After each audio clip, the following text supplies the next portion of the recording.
historic district? Glad you asked.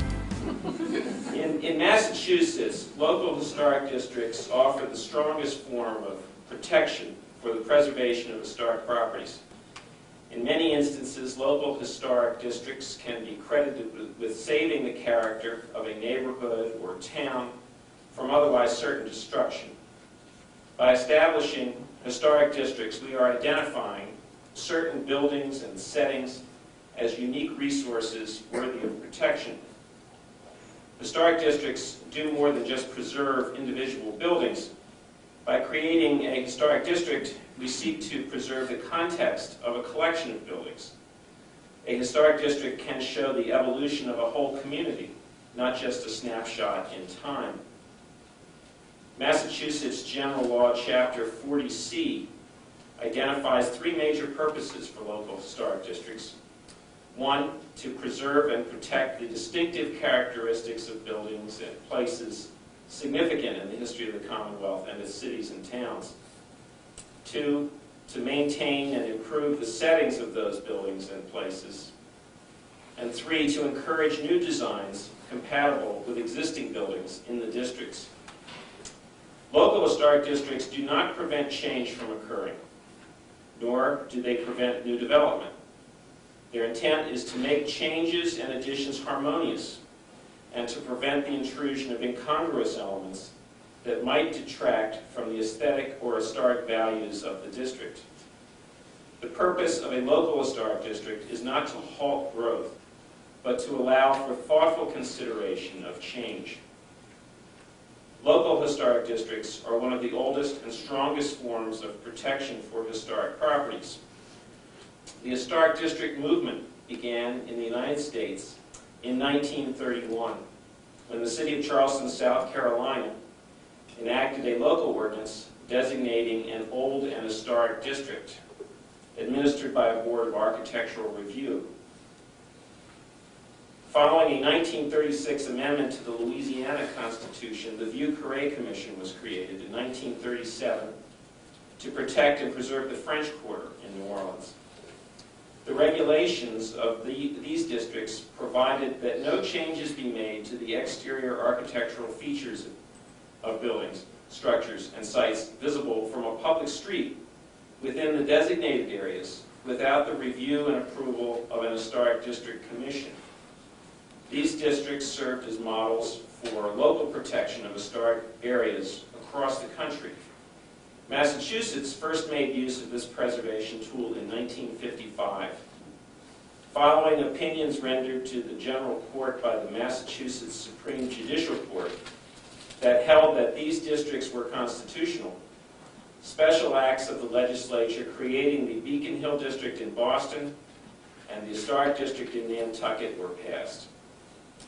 In 1960, a statewide enabling statute was enacted to empower municipalities to establish local historic districts without the special approval of the state legislature. This was substantially revised in 1971, and minor language changes were made in 1983 and 1987. Despite the need for some changes over the years, the Historic Districts Act has proved to be remarkably enduring and has served the communities of Massachusetts well for almost half a century. More than 100 communities across Massachusetts have enacted historic districts to protect their historic resources. Because local historic districts have direct impacts on private property, the question of their legal basis and constitutionality often arises. Historic district controls exist within the broader context of land use regulations that have been extensively reviewed and examined by the courts. The basic origin for historic preservation controls lies with the development of municipal land use and zoning controls in the early 20th century. In 1926, the U.S. Supreme Court decision in Village of Euclid versus Ambler Realty upheld the constitutionality of local zoning ordinances and established the ability of municipalities to regulate land use through the exercise of their police powers. As land use controls evolved, they eventually began to encompass aesthetic considerations, and the desire of communities to protect and preserve the character of their historic and architectural resources. In 1954, the U.S. Supreme Court affirmed the constitutionality of aesthetic zoning in the case of Berman versus Parker. With the development of historic district controls, state judicial opinions supported the use of such regulation as a valid exercise of the state's power to promote the general welfare. It was not until 1978, when the U.S. Supreme Court decided Penn Central Transportation Company versus the City of New York, that the constitutionality of local controls to further historic preservation was affirmed. In this landmark case, the court considered whether historic preservation controls constituted a taking in violation of the Constitution's Fifth Amendment, which provides that private property shall not be taken for public use without just compensation. The court found that historic preservation is a valid public purpose, and that the City of New York's landmark restrictions on Grand Central Station did not constitute a taking because the controls did not prevent a reasonable economic use of the property. There have been numerous lawsuits and appeals in Massachusetts over the years as a result of decisions by local historic districts commissions. In 1981, a decision in Barnstable County was upheld whereby a 68-foot radio tower could not be built. In 1986, the SJC upheld a decision to forbid the use of vinyl siding on a house on Cape Cod. In 1992, a decision of the Holden Historic District Commission was upheld in Worcester Superior Court that the addition of a gas station canopy would clash in a district of 18th and 19th century buildings and should not be permitted. In 1995, the town of Dennis took the Historic District Commission to court and lost in its mission to install historically inappropriate streetlights. In 1996, Beacon Hill prevailed against the Boston Globe in its prohibition of news racks on the street. It is important to understand the difference between our local historic districts and the National Register of Historic Places, which is a listing of buildings, structures, sites, objects, and districts significant to our nation's history, culture, architecture, or archaeology, and are worthy of preservation. It is a federal designation, administered by the Secretary of the Interior through the Massachusetts Historical Commission as the State Historic Preservation Office. Listing in the National Register provides formal recognition of the property's significance, tax incentives for owners of income-producing property, and limited protection from federally funded licensed or assisted projects. National Register listing in no way limits the owner's use of the property and places absolutely no restrictions or conditions on changes made by a private property owner unless there is a state or federal involvement in a project, or unless some other regional or local regulation is in effect. For instance, a municipality may choose to pass a demolition delay law, which would include buildings listed on the National Register. At the regional level, on Cape Cod, the Cape Cod Commission Act protects against the demolition and substantial alteration of National Register properties. Nominations to the National Register are usually initiated by a property owner or by the local historical commission and do not require any local government approval. Property owners have the right to object to listing on the National Register, and a district will not be listed if the majority of the owners object. As we all know, Sudbury has many historic values, and we recognized this 4 decades ago when we created the Old Sudbury Historic District in 1963. It embraced Concord and Old Sudbury roads in the center of town. In 1967, it was extended west along Hudson Road to Maynard Road. In 2000, it was extended east on Old Sudbury Road to Wolbach Road and Water Row. This district includes some of the most iconic buildings in town, notably First Parish, Town Hall, Grange Hall, the Hosmer House, and the Presbyterian Church. We are pleased that last year the Sudbury Grange executed a restoration project which, after detailed research, returned the Grange Hall to its mid-19th century color scheme. 1967 was a busy year because town meeting, in addition to enlarging the old Sudbury Historic District, created the Wayside Inn Historic District with a unanimous vote. This district embraces a large tract of land on the west side of town, including the Wayside Inn itself. There has been a great deal of development in this area since 1967. It has gone from rural land to suburban homes. You can be your own judge as to how graceful that process has been. We'll talk about that a little more later. Our third and smallest is the King Philip Historic District, created by town meeting in 1972. Broadly speaking, it includes the 3 blocks of King Philip Road, adjacent to Post Road. Oversight of these 3 districts is the responsibility of the Sudbury Historic Districts Commission, which is comprised of 5 local members. We meet as necessary to review building plans and site proposals. The architectural values which we seek to preserve are those which characterize the colonial period, which I would call the 150 years plus up to the year 1800, and the early Republic from 1800 to 1900. The pre-20th century years created the architectural heritage which I feel characterizes our historic districts in Sudbury. These are only my definitions, and I would be happy to throw them open to debate. We are, after all, a group of amateur historians, and the last word is never really to be found. There are no absolutes in this. So you may not want to swallow this whole. But these years saw numerous styles in America, but in Sudbury and similar New England towns, there was little architectural development and change. The colonial period was unselfconscious, rural, agrarian, pragmatic, and defines a New England vernacular. Materials were timber frames on stone foundations in simple gabled forms. Buildings grew over time in a connected fashion for the most part.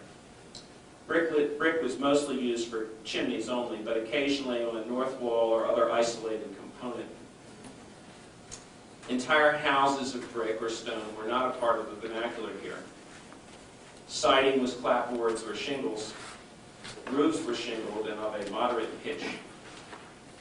Heights were from 1 story to 2.5 stories. Spans were a function of the limited capabilities of local lumber and processes, which is to say that buildings were typically of a moderate, even modest size.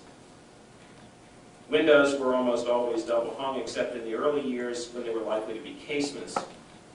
Panes were small and of a uniform size. There was very little decoration here in the colonial period. The architecture of the early Republic in Sudbury starts to be a little more aware. Here are influences of the Federal style, very dramatically the Greek Revival style, with a little Second Empire and Victorian. In Sudbury, the dominant influence for the 19th century was the Greek Revival. This was the case throughout the United States, small as it was then. It defined the spirit of the Republic. America was the spiritual successor of ancient Greece, and that was manifested not only in America's architecture, but in its place names.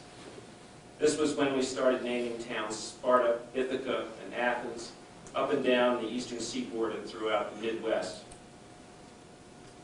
It was a self-conscious style. It emphasized the forward-facing pediment, wide corner boards, symmetry, the entablature and the cornice, and if possible, columns. We had numerous examples of the grander variety of the Greek Revival, some of which have been lost. Now I have a collection of slides here, which I'd like us to have a look at, and maybe I think it's worth turning off these lights. So we can have a little discussion about what works and what doesn't in the architecture. here.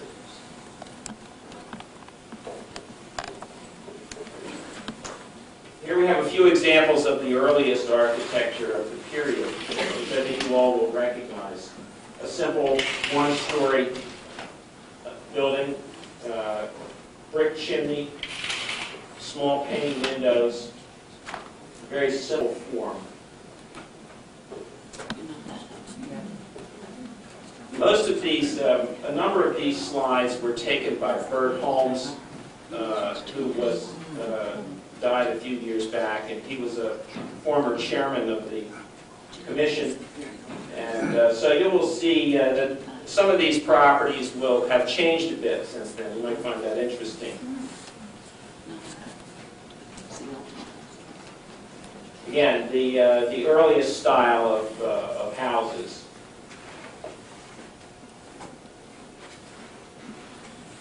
Here we have an example of a house that may have been simply one story, and it might have been raised just a few feet to get those low windows on the front. But the very compact size of this house is indicative of its great age. I think we can expect this to have been built in the 1700s. Now, if I'm wrong about any of these dates, somebody just give a holler, and because there's a lot of collective memory in this room, and we should take advantage of it.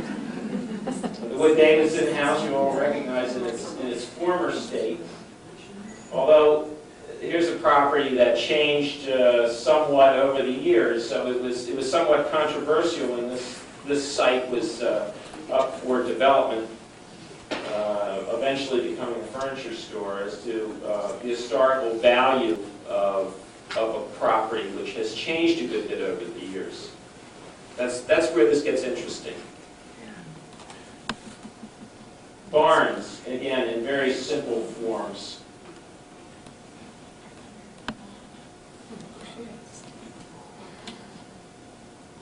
Again, clearly a rather old house, being just one story. No doubt the dormers were added at a later period. It may even be that the roof was raised a few feet in its later years. This is one of the oldest houses in town, and was actually moved here from Wayland about 100 years ago. And was notable for, among other things, the original casement diamond pane windows, and was a rather large house for the period. Again, an historical photo, and I'm not sure which house this is. Maybe somebody knows. Does anybody know which house this is? This is on King Philip Road. I think it might be. That's Fort King Philip. I think it might be. It's interesting with the louvers up above, which it sort of doesn't have now. Look at the windows.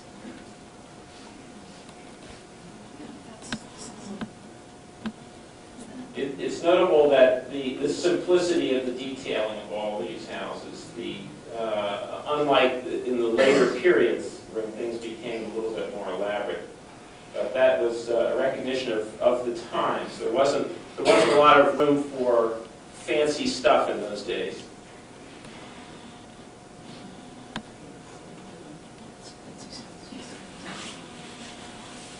And of course, the Wayside Inn, one of the great architectural icons of town. And another one of the important aspects of the historic districts, that is to say, how we perceive these historic areas, is the sense of space, how land is used, not just the architecture upon the land. So certainly we have a very strong sense of stone walls and fields and large trees, a lot of which we're losing. Unfortunately, new development is slicing up land in a continual process, so very little open space will be left in a few years. And that's a function of the economics and how land is zoned in this country. It's very hard to change that pattern, try as we might.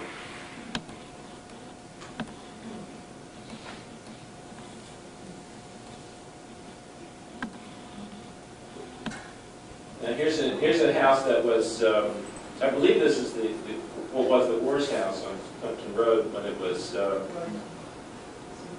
Very right. Harry writes its own house.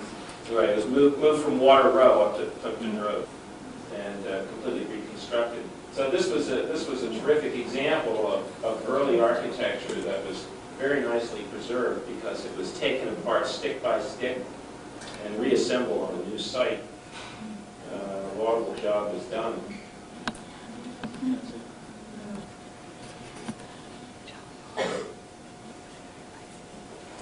A larger version of quite an old house in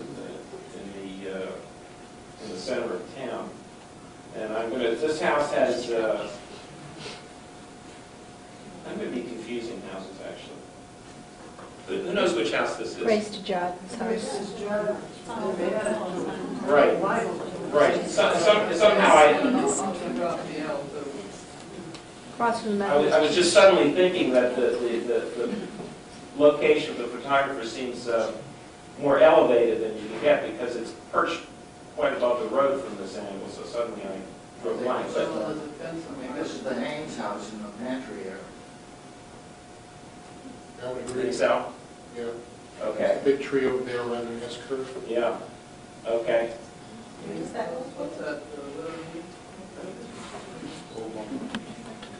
The Hosmer House, of course. The Hosmer House is unique in having the brick sidewalls. I think it's the only house that exists in town that has that feature.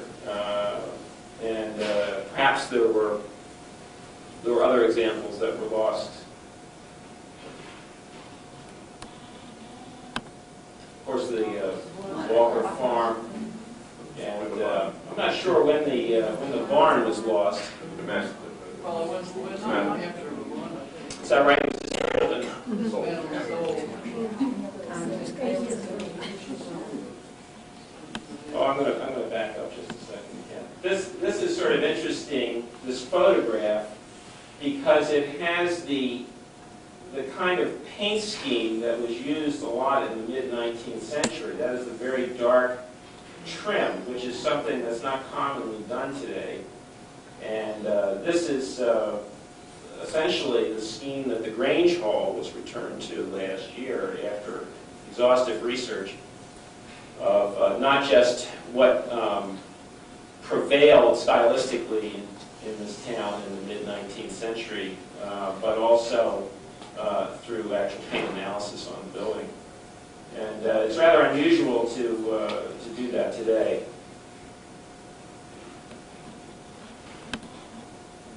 Again, a very fine old example. I think all of these houses illustrate the great simplicity of the forms that these houses take. And the architectural fashion today has taken off in a direction where the houses are much more complex forms. It seems to be what interests the buying public today. You know where that is, Frank? Yes, I do. Blocks. Excuse me? Blocks. Over Lancaster. Concord Road. So everybody chime in here because everybody, as I say, the collective knowledge here is enormous. Yeah, there's not so much vegetation here. You can see it much more clearly. That's right. And the house has been very nicely preserved. Let's see here.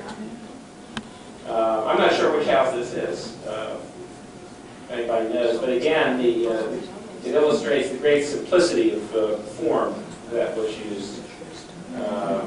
This was, in my estimation, would be an early 19th century.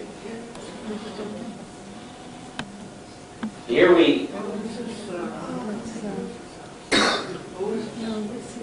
have a good example of. Here we have a good example of the Greek revival style. This may have I don't know exactly which house this is, and it was common in the 19th century for houses to be remodeled into the current fashion, and certainly the Greek Revival style was a powerful fashion in the 19th century, in basically the first half of the 19th century. And so every now and then, I don't know if this is the case, but it's always possible that this house was remodeled, an older house was remodeled in Greek Revival style. If you will note the very strong pilasters on the corners of the house, the very strong entablature above the second-story windows, added much more height. And in this case, they added fluted dark columns to a pedimented front porch. I sort of hedge as to whether this was originally Greek Revival because the pediment is not facing the front, and that was particularly popular, was the forward-facing pediment. You wanted your building to look as much like the Parthenon as possible.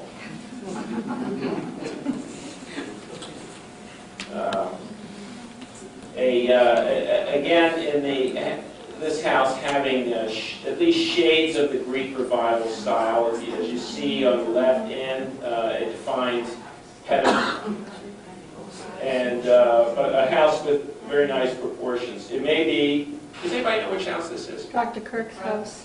Oh, That's on Dutton Road. Stearns Pond. Okay. That's right. Okay. Yeah, a lot of these, it's sort of hard to click into what they are because they're not necessarily the angle that you see as you travel down the road. Right, so this, the left side of this house is facing the pond, isn't it? Yes. Right. The front With the red door. The front faces the pond. Yes. Well, I mean, the whole house has a lovely view of that pond. That's right. Now, it may very well be that the bays on this side of the house were added at a later date. That was a popular feature in the latter part of the 19th century. And so again, the question we have to keep asking ourselves is, what is the appropriate form for an historic property to take? Sometimes when it comes time to restore a property, when a major amount of work is done on a house, the question comes up, is this worth keeping? Is it imperative that it be returned to its most original form? Is there something absolute about that? Or is there a legitimacy to a number of later alterations? My personal view is that if those later alterations were done well with grace and are sympathetic to the original structure, then they're worthy and they should be kept. They have a story to tell in their own right. I don't think we should try to stop time or should decide that there's absolutely one style or period that's superior to another. We should allow our environments to be living, breathing places. This is on King Philip Road, and again, a classic example of the Greek Revival style, forward-facing pediment, very powerful pilasters on the corners.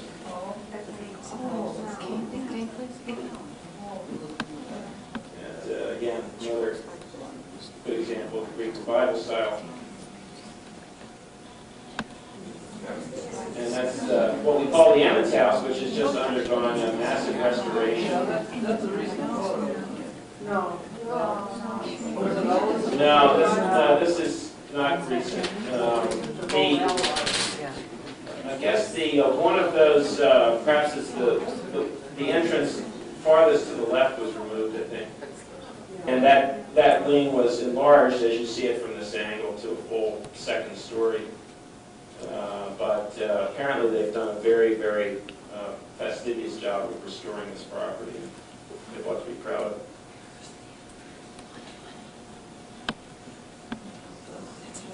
Who knows which house this is? King Philip, they added a big garage to the right of the old Oh, is that right? Okay. this was the Scott house? Is that what we're saying? Yeah, okay.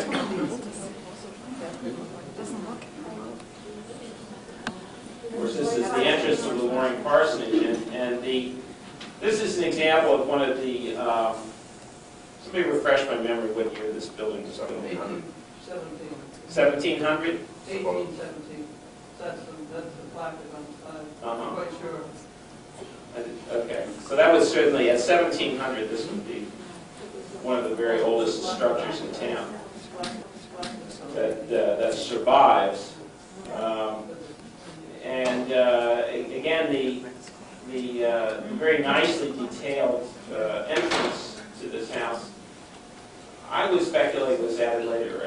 I sort of doubt in 1700 they could muster something as sort of proud as that. Things were very utilitarian in 1700.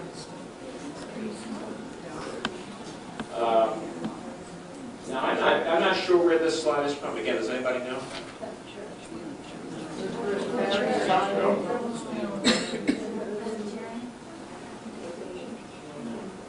It's the church of the 70th grade, isn't it? No, No? The side entrance of the first parish? No. I don't know either. I'm not dating here. I need your help. These are Bert Holmes slides. I think they're fun to look at. Okay, let's see. And of course that's on Hudson Road, right in the center of town. more cabin. More cabin. Is that it? Oh, that's the, More cabin. Did I have it right? Isn't this on Hudson Road right there? Right. Yeah. It's the first parish and on another half. Yeah. Right. Yeah. Again, the great simplicity of the forms of these houses is what they're all about. And surely this is a house. I think we could all bet that the wing on the right was added at some later time in history, maybe all not that much later. A secondary entrance added there, but the original proportions are preserved. Now this is, so I guess, I don't know if this drawing was from Hudson's History, perhaps it was. Bert copied this, and of course the Wadsworth Academy was on the site of what is currently the Memorial Congregational Church, as I read our history, and I show this again as an example of the Greek Revival style. And as I say, the early 19th century very consistently favored this style, particularly for civic structures, public structures of all types. And this, I guess this building was lost to fire, and then the current church that was built there was in the Eastlake style, which I think was built in the 1870s. And the Eastlake style really being a subset of what we would broadly call the Victorian style. And so clearly the Greek Revival style was out of fashion well out of fashion by the time you got to the 1870s.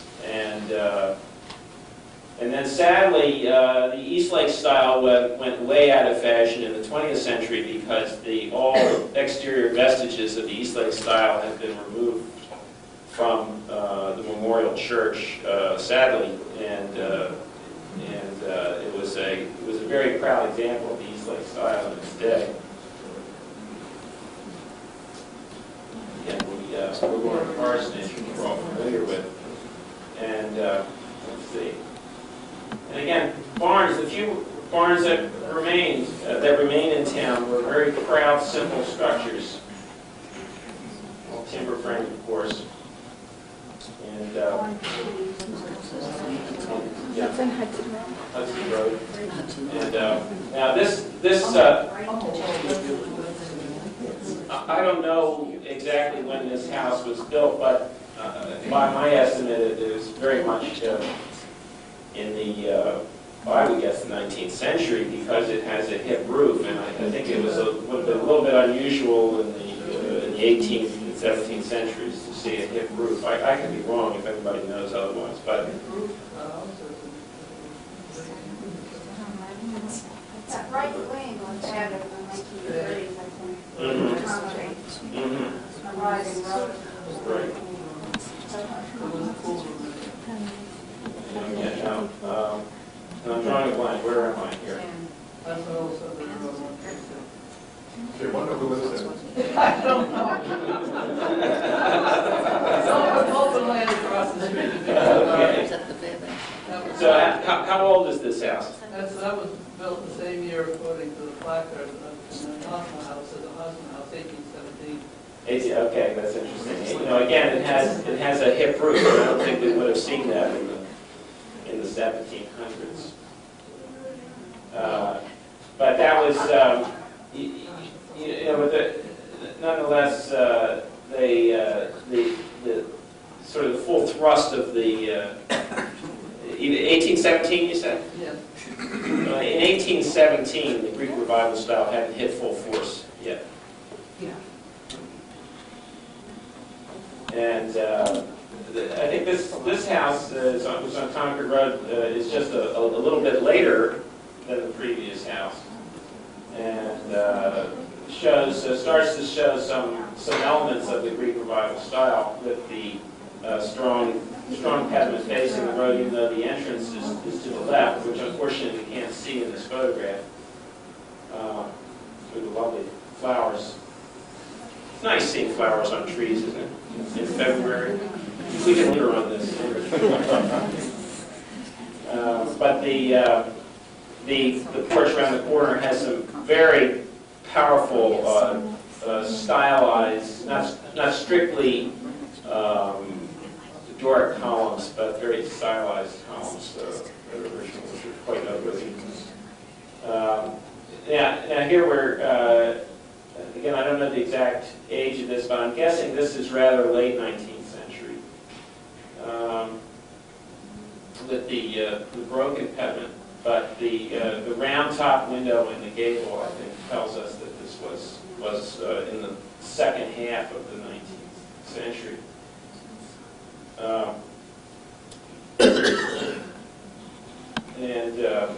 This is on Concord Road, and it's a fine example of the Greek Revival style. This is the Acres House. I don't know if it has an historical name. It does have a plaque. Let's see. And so then later still we have one of the few examples of Victorian houses in town. This is McGonagall's house, and they've done some very nice restoration work and have enlarged the house in the style of the original house. Not too many examples of this mansard style, Second Empire influenced style. And again, here we have another one in that style. The mansard is what really defines it as. I would estimate after 1865. And a lost example, although this was no doubt a mansard roof that was added later. This of course was a mill village that was lost in fire. And the Willis House? That's brick. That's brick. It's called the Willis. And this was one of the last examples of a really old brick structure. I don't know when this was built, but it was probably mid-1800s would be my guess. And I would guess that mansard roof was added later in the 1900s just to capture some more space. It's not very well proportioned. Now this, of course, is this is what we call Whitehall on Concord Road, and is an interesting example because of the many periods that are represented in its development. And the last phase phase of its development was in the very early 20th century by Ralph Cram, the owner and architect. And certainly the wing on the right, Cram added, and what is now the St. Elizabeth Chapel he built and was a part of his estate, and so that was sectioned off. And this house is undergoing restoration and redevelopment now. But this is an example of what is historically valuable. No doubt the balustrade on the roof was added at a later date. I think Cram may have added that.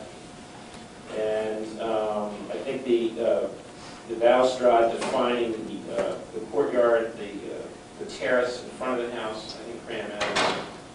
And again, I think the key here is that the building has a story to tell over time. Many periods of its development are what make the house really interesting. And I think if one attempted to start peeling back the layers to find some absolute right period to represent this house, you would destroy the house. So that's why restoration has to be a very thoughtful process, and why there can be a lot of debates in the Historic District Commission. So what's the right thing to do? Debates with the owners a lot of time.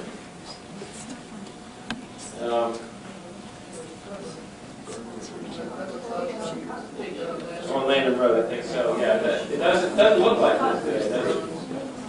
When I look at this slide, I was a little bit taken back because I figured it was the Cutler's house, but I think there's some things that are different today. How many things are different today? I don't know this. Is that dormer still in that form?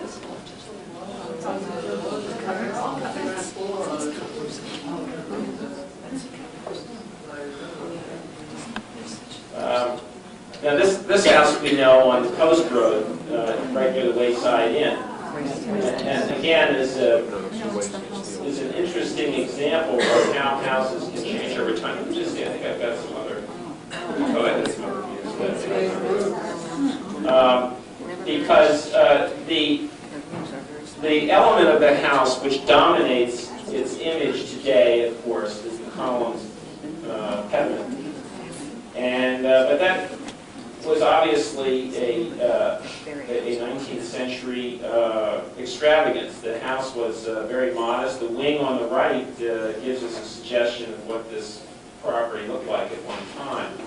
A very simple early period house, and I don't know all the exact years that it ages as well. Adam Powell, 18, just as that. That's what he got. This, I'm completely wrong. This was Innkeeper, Wayside. This house is in its original form. Yes, it is. There are drawings in the Wayside and archives of it. I'll be darned. The owner of this property was just before the Historic Districts Commission recently. They wanted to build a barn on the property, and The one that was it really? Yes. They didn't refer to a barn having been Oh, yeah. lost.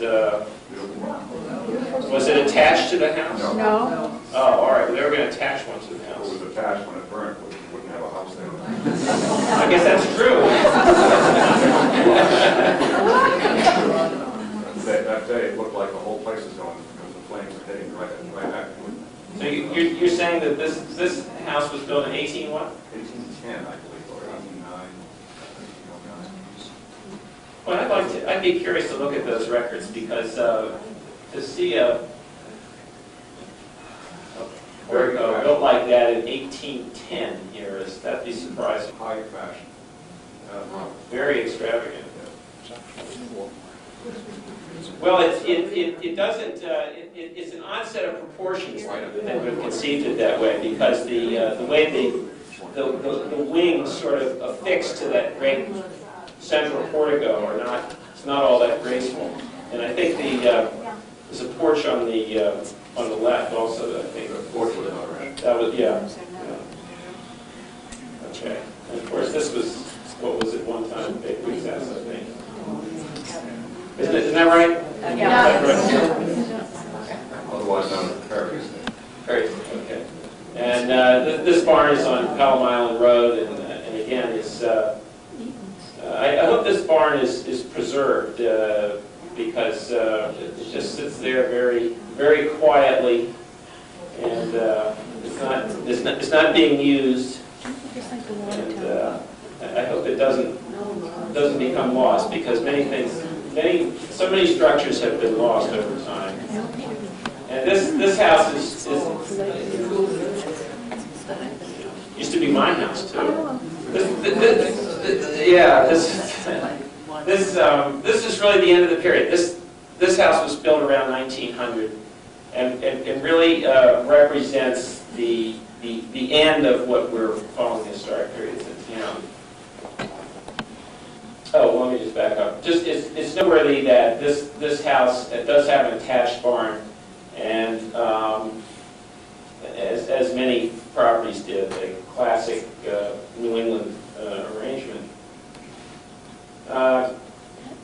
And this house, I guess, was built in the early 20th century, because as I read the history books, this was the site of the Orthodox Congregational Church opposite the intersection of Concord Road and Goodman Hill Road, which I don't have a photograph of, but it's in Laura Scott's book, and was again a grand Greek revival example when it was built in the first half of the 19th century. And then that congregation moved on to build what was the Eastlake style church, the Memorial Congregational Church on lower down Concord Road. And then this structure became the music hall until it burned in the 1920s. And the rake of this front lawn, I believe, was exactly as it was shaped when the church was there. I think that's how the land rolled up to the front door of the original church. And then perhaps this cottage was built on just the foundation. It was moved here? Moved across the street, I think, but it was moved. No, it's from the Wayside Inn area. Was it? No. No? That was moved about 1,000 feet from another location. On the same side? I couldn't tell you without looking at a map. But Am I right that it sits just at how the church was positioned? that I have to look at the photographs of the bench of the Union Society, but it's close. Yeah. So there still remains in the foundation of the church around the other side. Oh, really? Oh, okay, yeah. But certainly, I'm just going from the photograph of that was in Laura Scott's book, which I'm not sure if it was an etching or It's a photograph. it's a photograph, yeah.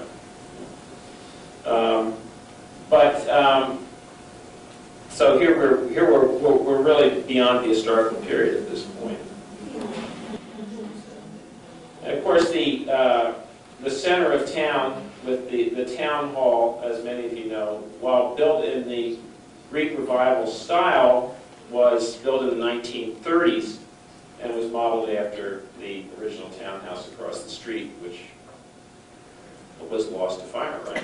Yes. As so many buildings were, but the architecture was modeled after that structure, and of course the Grange Hall next to it was a schoolhouse that was moved there from nearby, and then to the left of that what was originally the Methodist Church, the first sort of breakaway church in Sudbury,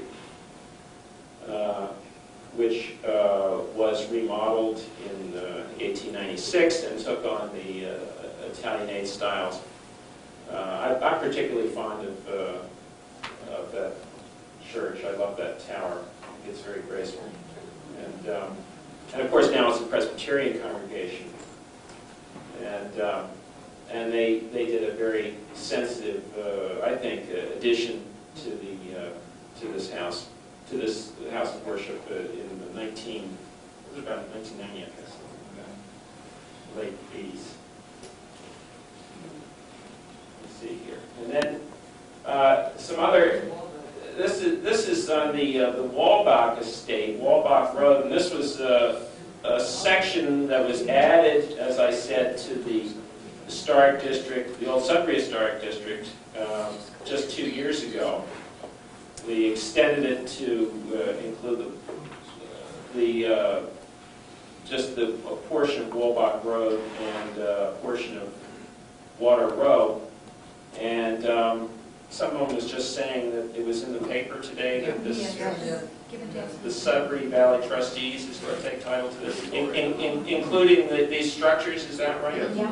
So I don't know what the fate is, because there are these. I guess these were built in the 1920s. That would be my guess, and they're just lovely buildings. The barn is just a marvelous structure. And the greenhouse, I don't have a photograph of the house. The house was added onto in ways that are not graceful at all. And then aluminum siding was put on it, so the house looks doesn't look so great. But you know, somehow we have to find a future life for these buildings, or they'll just deteriorate and be lost. I don't know what the Sudbury Valley Trustees' intentions are.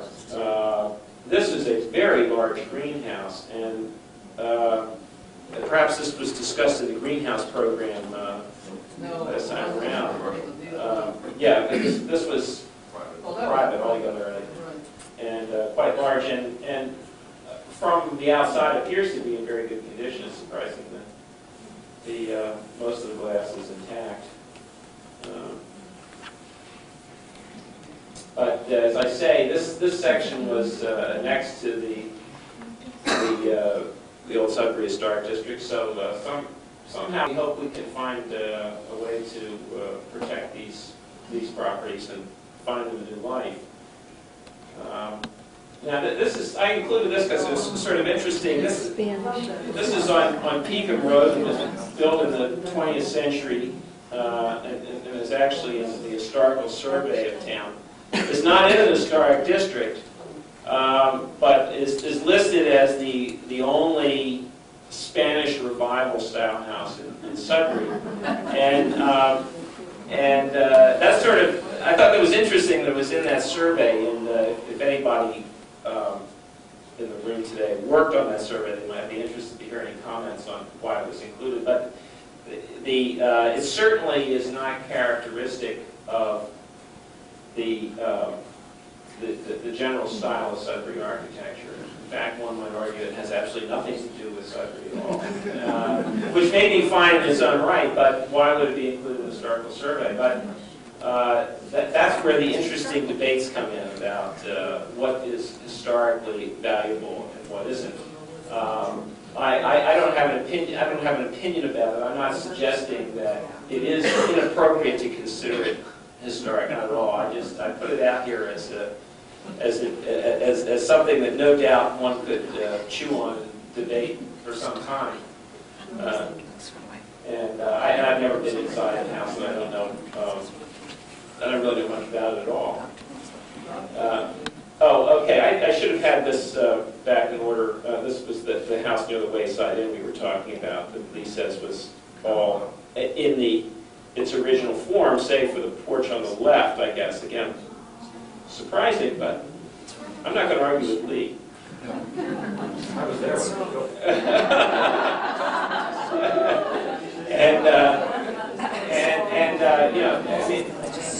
Particularly you can see that the wings turn, and there's a wing on a wing, an L on an L, as they get ever more sort of humble and seemingly ancient. Actually, they're planning on building a barn to the right there, off the last L. Now, this is what the Wood Davison house looks like today. Again, by way of sort of stimulating debate as to what's appropriate, I was not entirely happy with what happened to this, in that the building was preserved, and they added a whole large structure behind it, which is seemed to me a reasonable way to develop it. I guess I'm not happy about the details. They jacked the house up in the air much higher than it was originally. And then they put just a stone veneer over the concrete foundation, which doesn't look at all authentic. And the front porch that they added is not at all appropriate historically. So it's sort of down at the ground line where I think they did a disservice to this building. But it's a lot of what we're able to do at the Historic District Commission is by way of negotiation with people. It's very difficult to have absolute control over what happens. At best, we can guide what happens. Next to it is a house that is apparently undergoing yet another period of renovation. I thought it was sort of interesting because this is a building, no doubt, that has changed numerous times over the years. I can imagine the bays and the porch having been added at a later time. And but I think those are all interesting. But I think the sort of the greatest damage that was done was putting this not enormous, but this parking lot in front of it, terracing the front yard and turning it into a parking lot. That probably did more violence to an historic property than anything.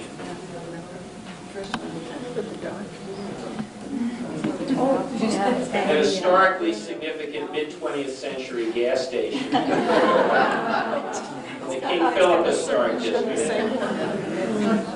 And now, this obviously is not a part of the pre-20th century architectural development of Sudbury, but it represents a period and a style. Should we encourage the owner to restore it to its former glory? I don't know. There's much to consider there. Now this of course is the Village Green, which was a development in the center of town.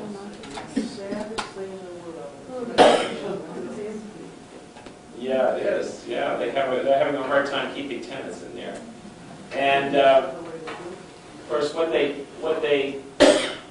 did and what they were required to do was to make this look like an ancient collection of houses in front. But while they're being in commercial structures inside, but they didn't carry through all the way because the end of one of the structures and the back at this time of year you can actually see from Pekin Road.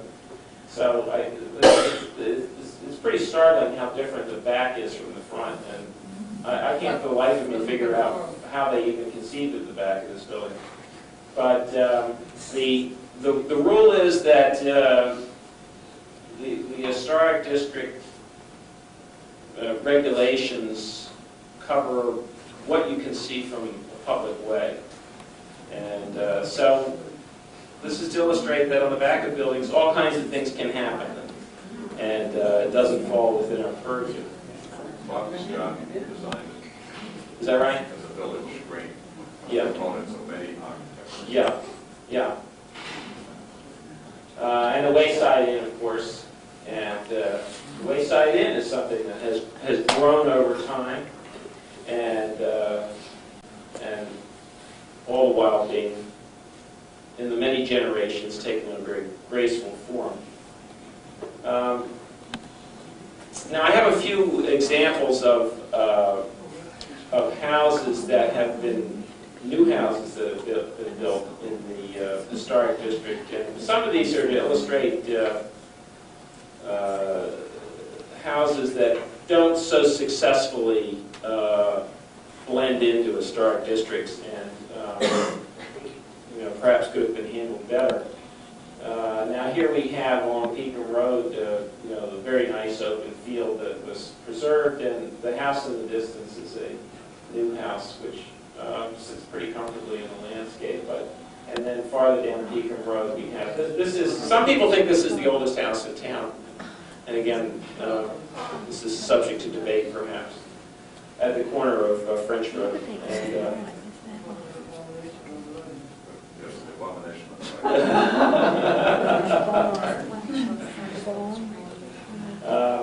Now, here's an example of a new house that's in the Cardi Mill Pond area in the Wayside Industrial District.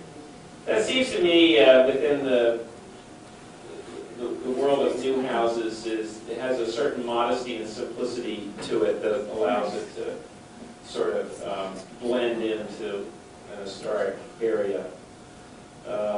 But then there are other houses in the neighborhood, and this is right next door to it, and there's absolutely nothing about this house stylistically which says it belongs in a historic district. And I don't quite know. Somehow this slipped through. It doesn't fit for, and I think you'll all agree with that. And then this is sort of interesting because it turns out this house under construction is actually in the historic district, but there was some confusion over where the boundary of the historic district was on the east side of the Wayside Inn district. And turns out when this was permitted, a map was being used that was just plain wrong. So this is an example of a house that, by all rights, shouldn't fly in the historic district, and for numerous reasons. One, the brick that's used is totally inappropriate. Is nothing that would have been used in a 16th, 17th, or 18th century house. The style of the grandiose entrance is nothing that could have ever happened in those periods. The multiplicity of roof forms, certainly roof forms in those configurations never could have occurred. The window styles never could have occurred. This is a house that is in and was permitted in the historic district, but in my view, this is inappropriate. Again, stylistically, the forms that are incorporated into this house are inappropriate in our historic district. They have no relationship to the architecture of Sudbury. One might argue in some other place they may fit in, but they don't fit into the Sudbury architectural scheme. Again, the use of the brick, the style of the brick, the style of the windows. This house doesn't even have divided light windows, so they really haven't attempted in any way to incorporate any historic elements into this house. Here's a house that I show by way of the example of details that sort of went awry, because as you look at the sort of garage dominates the scene. The main body of the house seems well proportioned and having some nice architectural flourishes. You look at the detailing of the entranceway on the house, but then you have this great garage bursting out in front of it with rather poorly proportioned dormers. And it's very common to see dormers that are that poorly proportioned. The roof of them is so heavy as to be quite inappropriate. Again, on Peekaborough, a house that just doesn't fit. Again, for a number of reasons, the great mass of the house seems inappropriate. The front porch, they didn't develop any classical detailing in the columns and the entablature and the cornice, so that doesn't work. The shutters don't fit on the windows. The two styles of siding incorporated would not have been in historic periods in Sudbury. So again, this was still considered. Now, here we're back in the center of town. I wanted to use this as an example of an antique house that was very successfully added onto. We were talking about this earlier because we were kind of confused whether an earlier slide was this house or not. This is opposite the current Methodist church. And they very recently have added this barn, which is very nicely proportioned and detailed. And here we can see the opposite end of the house. They've added a wing. This is a little bit difficult to photograph, but because of trees and the elevation of the land. But I just think this is very, very harmonious with the original architecture, and it is a nicely proportioned and detailed house. Originally, an L on that side, too. Oh, was there? Yes. I see. I can't believe it was And I think by way of contrast to an earlier slide, here's a set of dormers that are so elegant. They're so nicely proportioned. They have a wonderful delicacy to them that they sit very, very delicately on the roof. Very nice detailing and proportions. And finally, this is a house on Dutton Road, which was a very old house, I guess, which was in really sort of in poor condition, and the current owner completely redesigned it. And I think they, to my mind, they did a very nice job with this, and I think they maintained the original scale of the house, the proportions of the house. And the house still sits on the land with the same sort of modesty that it always did. And actually, there is, I guess, this section on the right. I don't know if that was the oldest necessarily section of the house, but it is. That was an ancient section of the house which they have preserved or renovated. So, excuse me. They took the whole thing down? Well, that's interesting. I had a tour of the house when it was about done. No, I don't think they did. Yeah. Yeah, they redid it, but I don't think they took it down. No, they didn't. The one of them has the original floors in it, and I think they've just done some very pleasing things with this, and have been very creative with it. I'd like to see a lot more of this in town. I think I knew. That's the conclusion of my. We turned on the light. I'd just like to summarize the specifics of what we try to achieve in houses that are under review by the Historic Districts Commission. And so I'd just like to read the synopsis, because these are the rules that we're trying to operate under now. And in fact, if anybody is interested, there are multiple copies of this as a handout. Windows. Muntins in the windows may be only divided light or fully simulated divided light. And we've had a lot of problem with people just using snap-in muntins in windows, and it just does not have an authentic effect at all. It looks pretty cheesy. Siding. No vinyl and aluminum siding, please. Again, there have been examples of, in the Historic District where it's been used, but we're taking a vow. No more.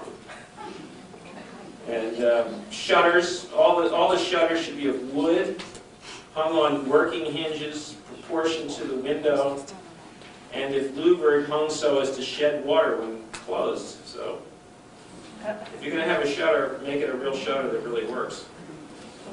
And chimneys should be brick or stone or stucco. We don't want to have any wooden chimney chases or fake chimneys or anything like that.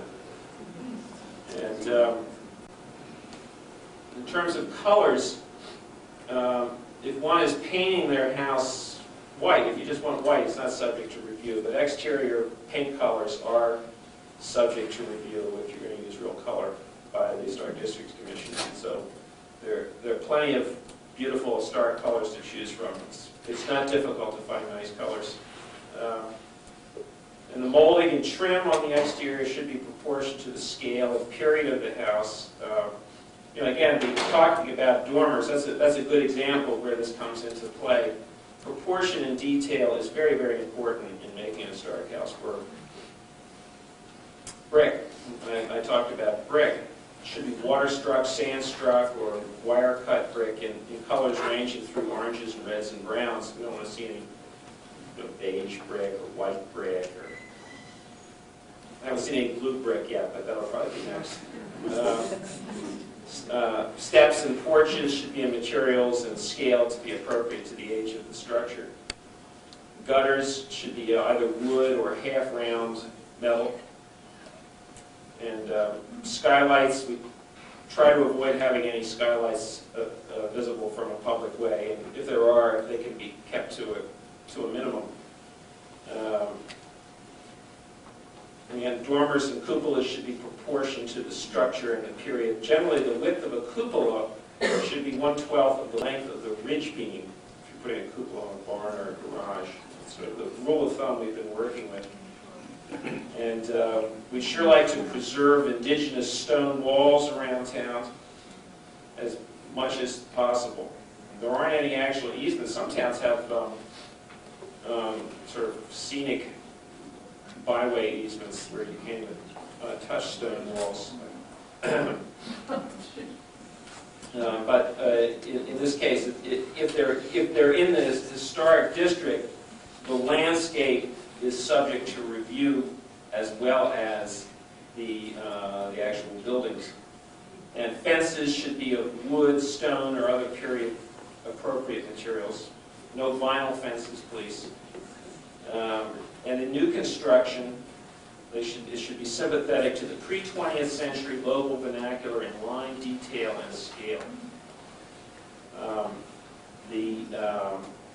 That's what we like to see. Sometimes it's hard to do.